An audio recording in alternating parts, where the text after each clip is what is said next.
when we receive a call from someone looking for shelter for themselves or someone they may know, we go through a referral process. In order for us to do the referral process, we have to actually speak to the person who needs shelter.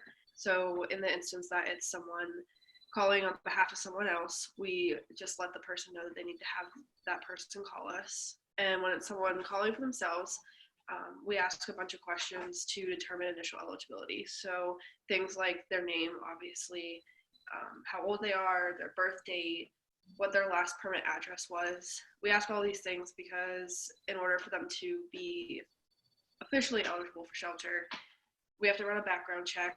We run background checks and look into a person's criminal history is because we are the only family shelter in the county, and that means we oftentimes have children in shelter, and we have to be sure that those children are going to be safe around the other adults and individuals that we bring into shelter as well.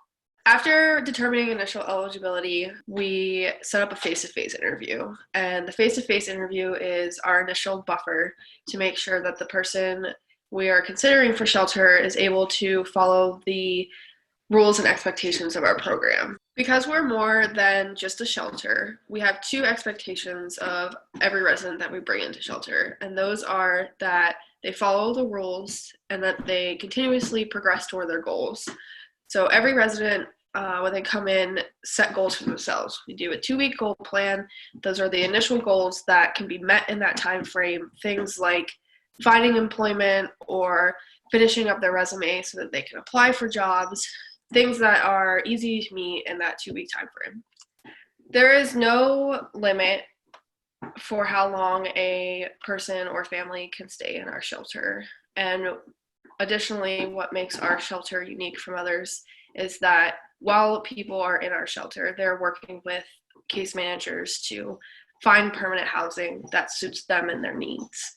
After we've determined a person is a good fit for our program, we proceed with the intake. And the person is assigned a bed, they're shown around the building, and provided with any basic needs they may be lacking, such as hygiene products.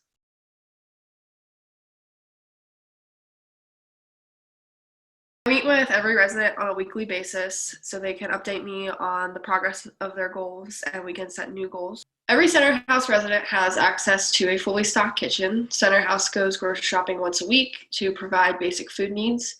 They have access to a computer where they can work on their resume, search for housing, apply for jobs, and additionally, every night, the night staff on shift holds a life skills training meeting where the residents learn valuable skills to put toward independent living. Once a resident successfully exits the program into their own housing, they still have access to the resources that we offer. Center House staff does a 6-month follow-up and a 1-year follow-up with every resident that has left shelter to assure that they are still comfortable in their housing. The resident has access to our food pantry once they leave, just like everyone else in the community. They can call whenever they need a food order, and staff puts that together for them so they can come pick it up.